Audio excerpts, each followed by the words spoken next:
ان لوگوں کو اس فیلڈ سے وابستہ لوگ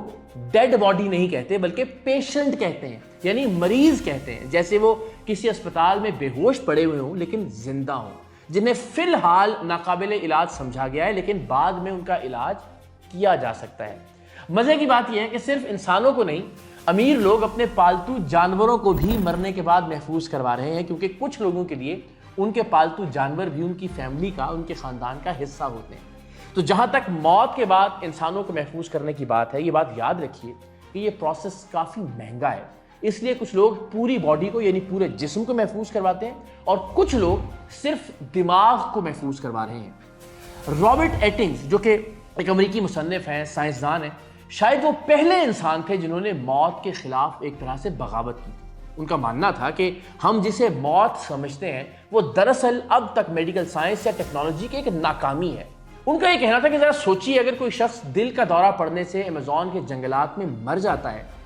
تو ہمیشہ کے لیے چلا جائے گا، لیکن اگر وہی شخص کسی ترقی یافتہ شہر کے اسپتال میں ہو تو ہو سکتا ہے کہ وہ زندہ بچ جائے۔ 1960 کی دہائی میں ایٹنگز کے دیے ہوئے اس نظریے نے دنیا بھر میں اس طرح کے تجربات کی بنیاد رکھی جو موت کو مات دینے کے لیے کیے جا رہے ہیں۔ ایک محتاط اندازہ ہے اور اس کے مطابق دنیا بھر سے اور خاص طور پر امریکہ سے تقریباً 650 لوگ موت کے بعد خود کو اس طرح سے فریز کروا چکے ہیں اور تقریباً 5000 لوگ اس کے لیے رجسٹریشن کروا چکے ہیں، جس کا مطلب یہ ہے کہ مرنے کے بعد وہ بھی اپنی میتوں کو، اپنی ڈیڈ باڈیز کو فریز کروائیں گے۔ تو پہلا شخص جسے اس طریقے سے محفوظ کیا گیا وہ تھے ڈاکٹر جیمز بیڈفورڈ۔ وہ یونیورسٹی آف کیلیفورنیا میں نفسیات کے پروفیسر تھے اور ان کا جسم 1967 یعنی 1967 میں محفوظ کیا گیا تھا۔ یہ یوں بھی کہہ لیجئے کہ اس نظریے کے، اس ٹیکنیک کے، جسے ہم کریونکس کہتے ہیں، اس کے بانی تھے۔ رابرٹ ایٹنگز جنہوں نے یہ نظریہ دیا تھا کہ موت کو مات دی جا سکتی ہے، ان کی ڈیڈ باڈی کو بھی اسی طریقے سے محفوظ کیا گیا، بلکہ صرف انہیں نہیں بلکہ ان کی والدہ کو، ان کی پہلی اور دوسری بیوی کو بھی اسی طریقے سے محفوظ کیا گیا ہے، اس امید کے ساتھ کہ جب وہ دوبارہ زندہ ہوں تو ان کی دونوں بیویاں بھی ان کے ساتھ ہوں، مطلب نئی زندگی میں بھی انہیں ان کی پرانی محبتیں میسر ہوں گی۔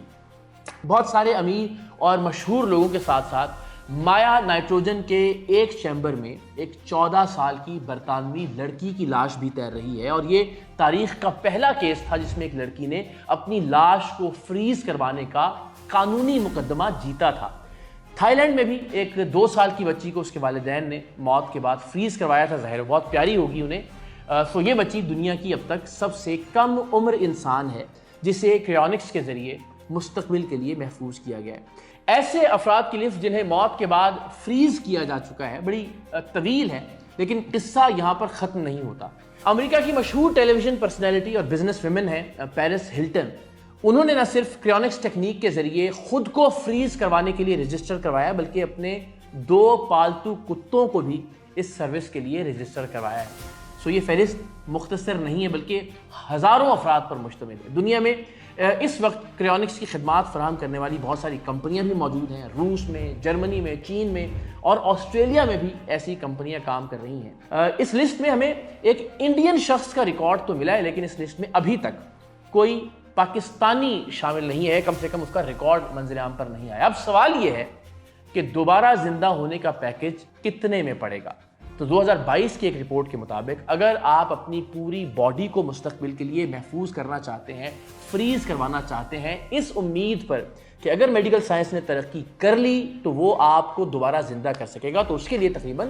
2 لاکھ امریکی ڈالر خرچ کرنا پڑیں گے۔ اور اگر آپ صرف دماغ کو فریز کروانا چاہتے ہیں، یعنی جسم سے سمجھوتا کرنا چاہتے ہیں، تو وہ نسبتاً سستا ہے اور اس کے لیے آپ کو $80,000 دینا پڑیں گے۔ پاکستانی کرنسی میں بات کریں تو پوری باڈی کو فریز کروانے یا محفوظ کروانے کے لیے تقریباً 5,60,00,000 روپے درکار ہوں گے، اور صرف دماغ کی بات کریں تو وہ 2,24,00,000 روپے میں فریز ہو جائے گا۔ تو جناب بات یہ ہے کہ لوگوں کا اس ٹیکنالوجی یعنی کریونکس پر یقین بڑھتا جا رہا ہے، لیکن میڈیکل سائنس اس بارے میں ابھی محتاط ہے اور بہت سارے شکوک و شبہات کا شکار ہے۔ نیو یارک یونیورسٹی کے گروسمین اسکول آف میڈیسن میں میڈیکل ایتھکس ڈویژن کے سربراہ نے یہ بات کہی ہے کہ بہت سے میڈیکل ماہرین اس خیال سے ہو سکتا ہے کہ متفق نہ ہوں، لیکن یہ تصور کہ ہم خود کو فریز کر کے مستقبل میں بھیج دیں صرف ایک سائنس فکشن لگتا ہے، لیکن کریونکس کے حامی یہ کہتے ہیں کہ جیسے ٹیسٹ ٹیوب بیبی، خلا کا سفر اور آرگن ٹرانسپلانٹ جیسے آئیڈیاز شروع میں مذاق لگتے تھے اور بعد میں سب نے اس حقیقت کو تسلیم کیا، ویسے ہی کریونکس کو بھی وقت گزرنے کے ساتھ ساتھ سمجھا جائے گا اور نائٹروجن چیمبرز میں محفوظ لوگ زندہ ہوں گے۔